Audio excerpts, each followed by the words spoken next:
He was the man who broke France in 46 days. 46 days, that is all it took for the greatest army in European history to bring an entire civilization to its knees. And this man was the architect of every single move. He had commanded over 3 million soldiers at one time. He had personally reshaped the borders of Europe.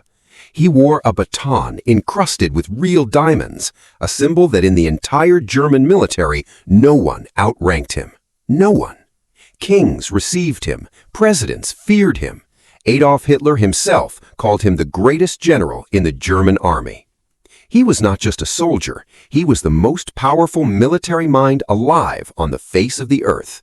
And on a quiet Tuesday afternoon in May of 1945, a broke 20-year-old kid from Texas, covered in road dust and gun oil, with holes in his boots and exactly 0 military titles to his name, walked through his door and completely destroyed him.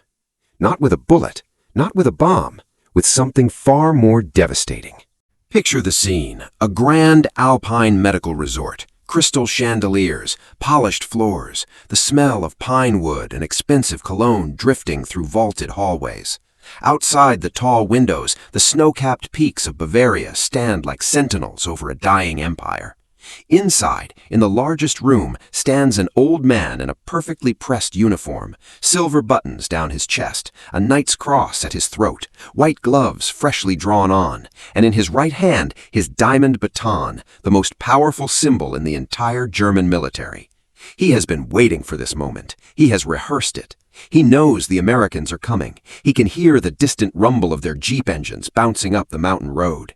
He is not afraid. Men like this are never afraid. He is preparing for a ceremony, a grand historic exchange between warriors of equal stature. He has already selected which bottle of wine he will offer the American general. He has already prepared the words of his formal surrender speech. He expects Eisenhower, or at minimum, a 4-star general. He gets a 20-year-old Texan with holes in his boots. And what happened in that room in the next 4 minutes quietly became one of the most perfectly satisfying moments in the entire history of the Second World War. But to truly feel the weight of what that young Texan did, you first need to understand exactly who was standing in that room waiting for him. Because this man was not just arrogance, he was arrogance itself in a uniform. Karl Rudolf Gerd von Rundstedt was not born into the military. He was born into a world where the military was the only thing that mattered. His family was Prussian aristocracy, one of the oldest and most respected noble bloodlines in all of Germany. For generations, every man in his family had worn a uniform, not because they had to, because they believed at the absolute core of their identity that they were born to lead other men into battle. He entered the German Imperial Army in 1892. That is not a typo, 1892. By the time the Second World War began, he had been a professional soldier for nearly half a century. He had studied war the way a theologian studies scripture, obsessively, completely, with genuine reverence. He understood battlefield tactics at a level that left even his own colleagues stunned.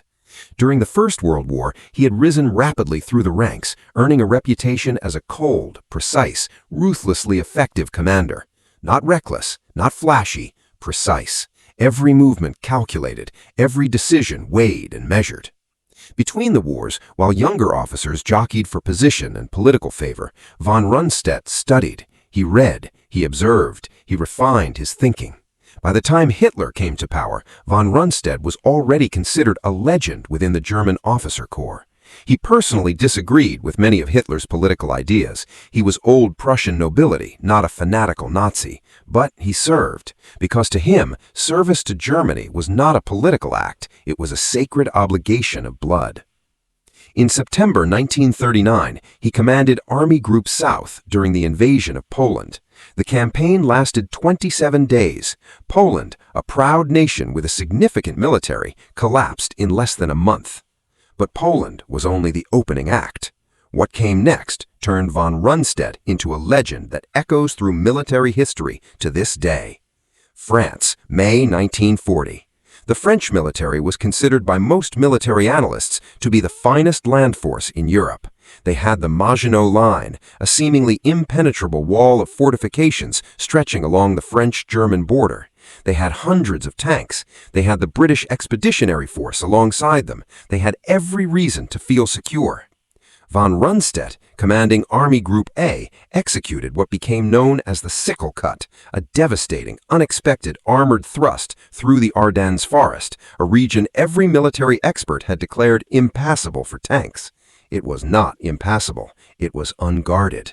The French and British forces were outflanked so completely, so catastrophically, that within days their entire front collapsed. The British were driven to the beaches of Dunkirk. France, a nation that had held the line for 4 years in the First World War, fell in 46 days. In the aftermath, Adolf Hitler was photographed dancing a literal jig of joy on a French airfield. The Nazis had done in 6 weeks what they had failed to do in 4 years of grinding war a generation earlier. Von Rundstedt had made it happen. After France, he was promoted to Field Marshal, the highest rank in the entire German military. Hitler presented him with a diamond-tipped Field Marshal's baton, not silver, diamonds. There were only a handful of these batons in existence on Earth, and von Rundstedt carried it everywhere.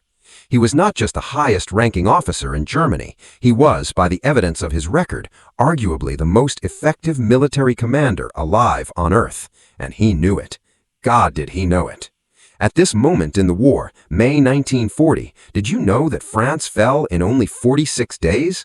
Please subscribe to this channel, drop a comment if this surprised you, or let us know what you already knew about the fall of France. Here is the part of this story that makes the ending so profoundly satisfying. Von Rundstedt did not merely dislike the Americans, he did not consider them dangerous opponents. He looked at the United States Army with something far more dangerous than hatred. He looked at them with contempt. Pure, absolute, aristocratic contempt. In his private correspondence and in conversations with fellow officers, he referred to American soldiers as, and these are his documented words, uncivilized cowboys. He described the United States as a nation of merchants and farmers who had stumbled into a war they did not understand, wielding industrial wealth as a substitute for real military culture. To von Rundstedt, true military greatness was the product of centuries. It required noble bloodlines, strict hierarchical discipline, and a deep, almost spiritual devotion to the warrior tradition. It required men who had been bred for command, men like himself. America, in his estimation, had none of this. What did America have? Factories, Ford trucks, canned food, Hollywood movies. To the Prussian aristocrat, these were the trappings of a soft commercial society, not the foundations of a serious military power. He pointed to the American performance in North Africa in 1943, particularly the disaster at Kasserine Pass, where green American troops had been badly mauled by German panzer forces, and he held it up as proof. This, he reportedly told a colleague, is the true measure of the American soldier. He was not entirely wrong about the early American performance in the war. Green troops rushed into combat without adequate preparation had indeed struggled in early engagements. The American military of 1941 was not ready for the Wehrmacht. But von Rundstedt made a catastrophic error that would define the rest of his life. He assumed the Americans of 1941 were the same Americans they would always be. He never updated his assessment. The aristocratic mind, so trained in fixed hierarchies and ancient bloodlines, could not easily accept that people could improve, that institutions could learn, that common men could become uncommon soldiers through hard experience and sheer American stubbornness. He had spent his life in a world where the hierarchy never changed. Peasants remained peasants, officers remained officers, and aristocrats, men like himself, remained at the top. He genuinely could not conceive of a world in which a 20-year-old son of a Texas sharecropper could look him in the eye without flinching. Here's a question that cuts deep. Do you think von Rundstedt's contempt for America was his greatest strategic mistake, or was it simply a reflection of how most European military leaders saw the United States? Tell us in the comments, was he arrogant or was he wrong for understandable reasons? His contempt was also deeply structural. The German military of this era, particularly the old Prussian officer corps, operated on a system of almost sacred hierarchy. When an officer entered a room, men snapped to attention. When a field marshal walked past, junior officers didn't merely salute, they became rigid statues of deference. Ceremony was not decoration, ceremony was the foundation. For von Rundstedt, the moment of surrender was going to be a final performance, his greatest stage. He would surrender with dignity, with theater, with the full weight of his historic legacy on display. He would perform the fall of the Third Reich with the gravitas it deserved. He had absolutely no idea that the universe had other plans for him. Please subscribe to this channel, like, and drop a comment. While von Rundstedt was dining in Alpine luxury, the men who would come for him were doing something very different. They were fighting and dying in some of the worst terrain in the entire European theater of war. The 36th Infantry Division, officially the Texas Division, was a National Guard unit built around the nucleus of the Texas National Guard. Most of its men came from small Texas towns you have never heard of: Lubbock, Amarillo, Sweetwater, San Angelo. Places where a man's worth was measured not by his name or his bloodline, but by how hard he worked and how long he could hold on. These were the sons of farmers, ranchers, oil field workers, and small-town mechanics.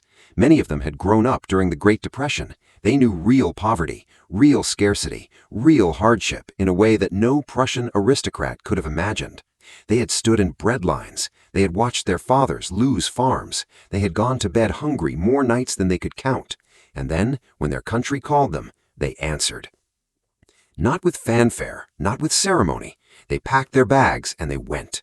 The 36th Division had been activated for federal service in November 1940 and spent over a year in intense training before shipping out.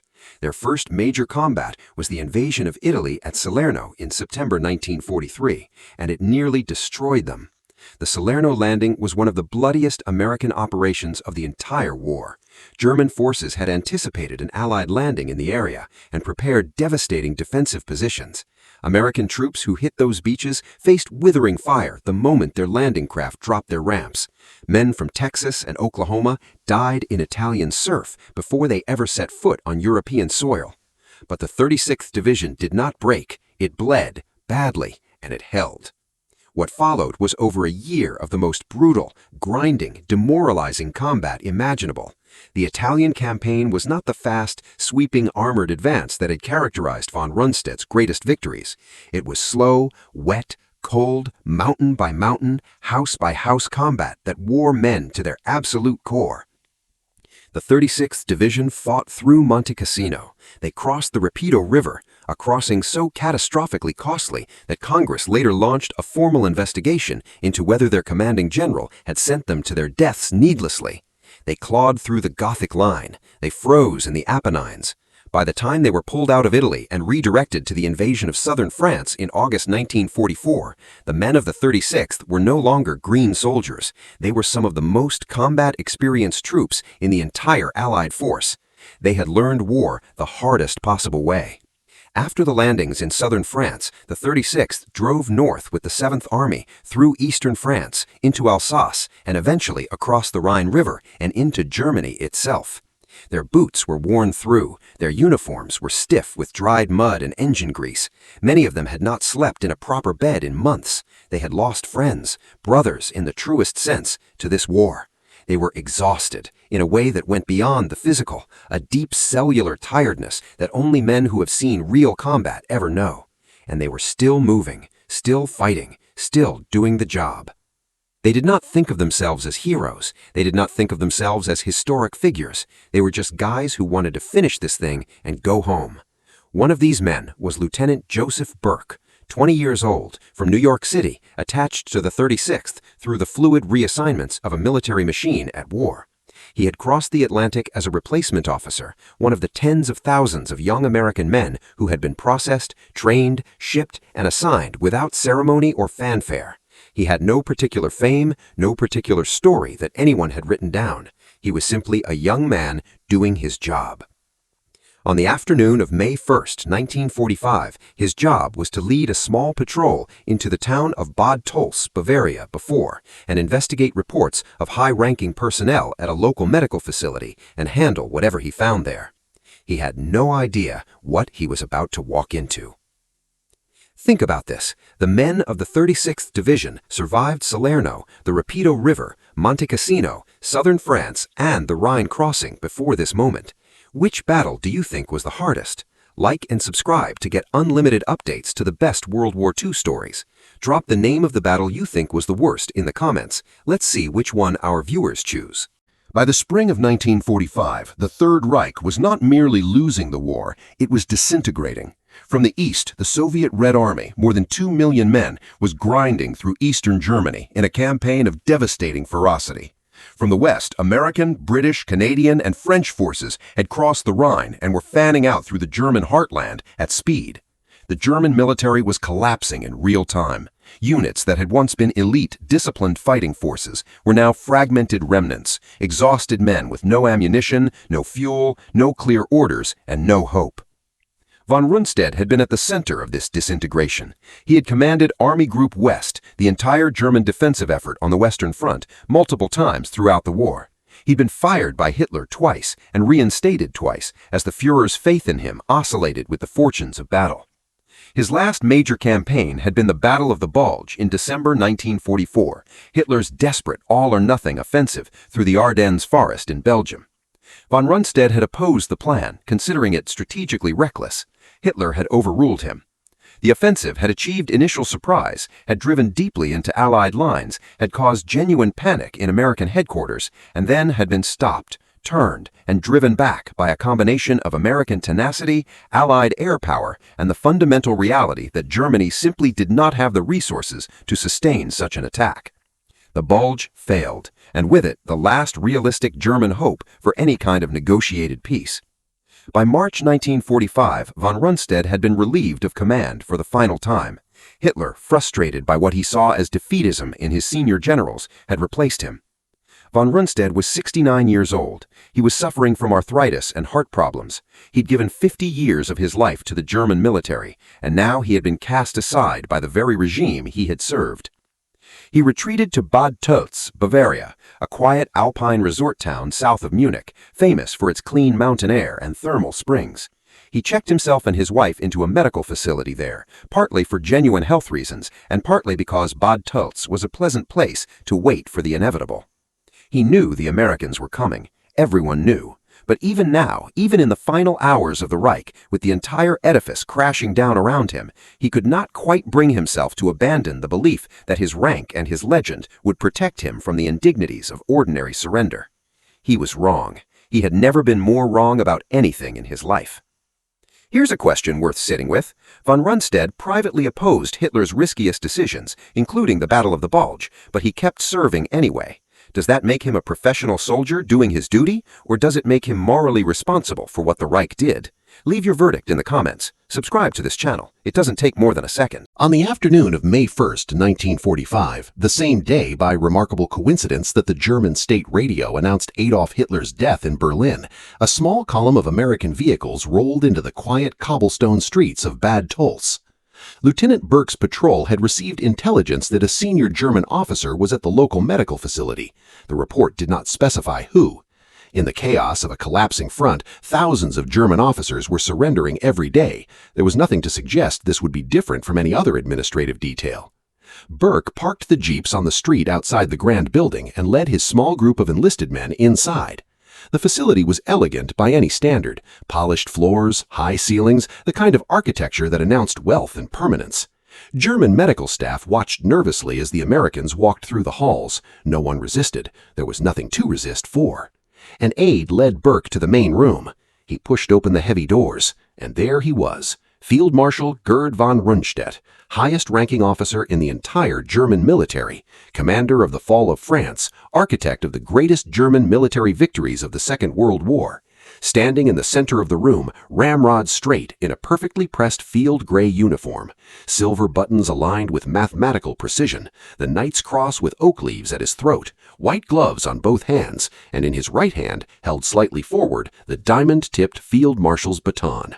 He was 79 years old, and he looked every year of it, but he stood with the rigid posture of a man who had trained himself over 50 years never to show physical weakness in front of subordinates. His face was still, his expression was composed. He had arranged himself the way a great actor arranges himself for a final curtain call. He looked at the door. He waited for the senior American general to enter.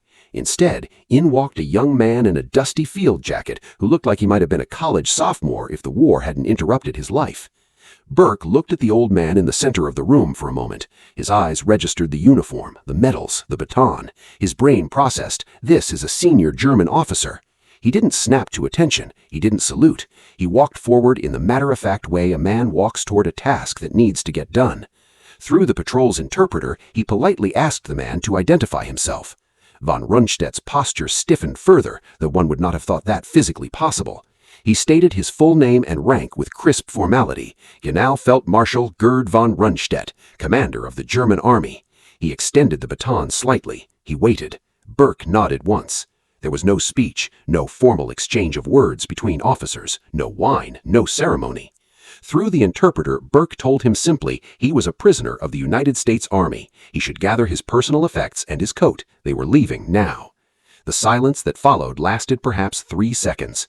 To von Rundstedt, it must have felt like 3 years, because in those 3 seconds, the entire world he had lived in, the world of noble titles and military hierarchy and aristocratic ceremony, quietly, utterly, finally died. If the Americans had been cruel to him, if they had shouted, struck him, mocked him publicly, he could have held on to something. He could have told himself that they were savages who feared him. He could have manufactured dignity from defiance. But they weren't cruel. They weren't angry. They weren't even particularly impressed. They were simply businesslike. To a man whose entire identity was built on the belief that his rank commanded awe from every human being who encountered it, the flat professional indifference of a 20-year-old American lieutenant was the most devastating thing that could have happened to him. He was not treated as a god of war. He was treated as a task. Von Rundstedt said nothing further. He maintained his composure with the rigid discipline of a 50-year career, but something in his eyes, witnesses later described it this way, something in his eyes quietly went out. He handed the diamond baton to his aide, he took his coat, and he walked with Burke and the enlisted men out the room, down the polished hallway, and through the front doors of the grand facility. Outside, there was no military car waiting, no military band, no cameras capturing the historic moment for the newsreels. There was a Willys Jeep, mud-caked, engine running, back seat occupied by 2 American enlisted men who smelled of gun oil and honest sweat. Field Marshal Gerd von Rundstedt, who had reshaped the map of Europe, wedged himself awkwardly into the cramped back seat of the Jeep between 2 American farm boys. The Jeep bounced down the mountain road toward the American command post, throwing up a plume of Bavarian dust. And that was that. The Americans were not cruel to him, they were simply indifferent to his rank. Do you think that quiet indifference was the right response, or should Burke have shown more formal military respect to a captured enemy commander? There's no wrong answer here. Tell us exactly what you think in the comments. Share this video to that one person you think loves World War II stories, that one special person. Please subscribe and leave a like. After his capture, von Rundstedt was transported to a United States Army command post and formally processed as a prisoner of war. His diamond-tipped baton was confiscated. His personal effects were catalogued. He was given a prisoner number.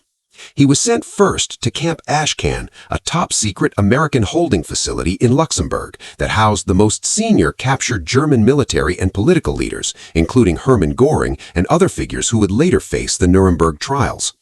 At Camp Ashcan, American military intelligence officers spent weeks debriefing him. Von Rundstedt was cooperative, perhaps more cooperative than the Americans expected. He spoke candidly about German military strategy, about specific battles, about his assessments of both German and Allied commanders. He seemed to understand that the war was over and that the most useful thing he could now do was talk. He was later transferred to British custody and held in England. The British, more attuned to European aristocratic protocols than the Americans, treated him with somewhat more formal courtesy, though he remained a prisoner. There were discussions about whether to try him as a war criminal. His record was examined carefully. He had commanded operations in which crimes had occurred. He had signed orders that, in the cold light of post-war scrutiny, raised serious questions. But von Rundstedt's defenders argued, and the evidence supported, that he had been a professional soldier rather than an ideological fanatic. He had not been a member of the Nazi Party. He had privately opposed several of Hitler's most extreme directives, even when he lacked the courage to act on those private objections publicly. In 1948, citing his deteriorating health, the British released him without trial. He returned to West Germany, where he lived quietly in retirement in Hanover. He wrote his memoirs. He gave occasional interviews. He was treated with a degree of public respect in West Germany that many felt was undeserved, given the wars he had helped prosecute. He died in February 1953, aged 77. History has judged him with the complexity his life deserved, a man of genuine military brilliance who served a monstrous regime, and who spent his final years living in the quiet shadow of what that service had meant. But wherever his soul rested, it is hard to imagine that he ever fully recovered from the afternoon a 20-year-old American told him to get in the back of a Jeep. Some things a man of his background simply cannot unfeel. Should von Rundstedt have been tried as a war criminal, given the operations he commanded? Or was he simply a professional soldier serving his country, however wrong that country was? This is one of the hardest moral questions of the entire war. Give us your verdict in the comments. Here is what this story is really about. It is not just about one arrogant German general getting his ego deflated by a young American lieutenant. That is the surface. Beneath the surface, this story is about something that goes to the very heart of what America was and what it proved in the Second World War. Von Rundstedt's entire worldview rested on a premise so old it felt like bedrock, that human beings are inherently unequal, that some men are born to command and some men are born to obey, that bloodlines matter, that titles matter, that the hierarchy of birth is the hierarchy of worth. This was not just his personal belief, it was the foundational ideology of the entire system he served. The Nazi regime took this premise and drove it to its logical, monstrous extreme, but the belief in aristocratic hierarchy ran far deeper in European culture than any single political movement. It was centuries old. It felt, to men like von Rundstedt, as permanent and natural as the Alps themselves. And then, America happened. The United States Army that swept across Europe and ended the Third Reich was the most democratic fighting force in history. Its officers were the sons of farmers and factory workers and small-town mechanics. Its generals, Eisenhower, Bradley, and Patton, were not aristocrats. They were Americans, men who had earned their positions through performance, not pedigree. The 36th Infantry Division, the Texas boys who captured von Rundstedt, embodied this truth completely. They had no noble bloodlines. They had no diamond batons. They had hard hands and harder hearts, forged in the worst combat on the Western Front. And they were better soldiers than the system that looked down on them had ever produced. When Joseph Burke walked into that room in Bad Tolz and felt no need to salute a field marshal's baton, that was not rudeness. That was America's answer to 5 centuries of European aristocratic ideology. That was a 20-year-old dirt-poor Texan telling the most powerful general on earth, your bloodline means nothing, your titles mean nothing, your baton means nothing. What matters is what you've done, and what you've done is lose. Now get in the Jeep. The men you just heard about, Joseph Burke and the enlisted soldiers who rode up that Bavarian mountain in a mud-caked Jeep, most of them never told this story. They came home, they took off their uniforms, they went back to their farms and their small towns and their regular jobs. They did not demand parades, they did not write best-selling memoirs, they did not build monuments to themselves. They just lived their lives. And most of them are gone now. Gone, and the stories that lived inside them, the things they saw and did and felt, are disappearing with them every single day. Not because those stories don't matter, but because no one was there to write them down. No one was there to make sure the world remembered. That is why this channel exists. Not for views, not for algorithms, not for numbers on a dashboard. For them. Every time you hit that like button, it takes literally 1 second of your life. You are telling the algorithm that this story matters, that the men who rode in dirty Jeeps across Europe deserve to be remembered, that history is worth knowing. Every time you leave a comment, even just one word, you are keeping this conversation alive. You are saying, I was here, I heard this, I care. Every time you share this video with one friend, one family member, one person who loves history, you are doing something those men never got to do for themselves. You are making sure their story reaches one more person before it disappears forever. And if you are not subscribed yet, these men crossed an ocean. They bled on Italian beaches and French roadsides and Bavarian mountain roads. They gave years of their lives, and some of them gave them all.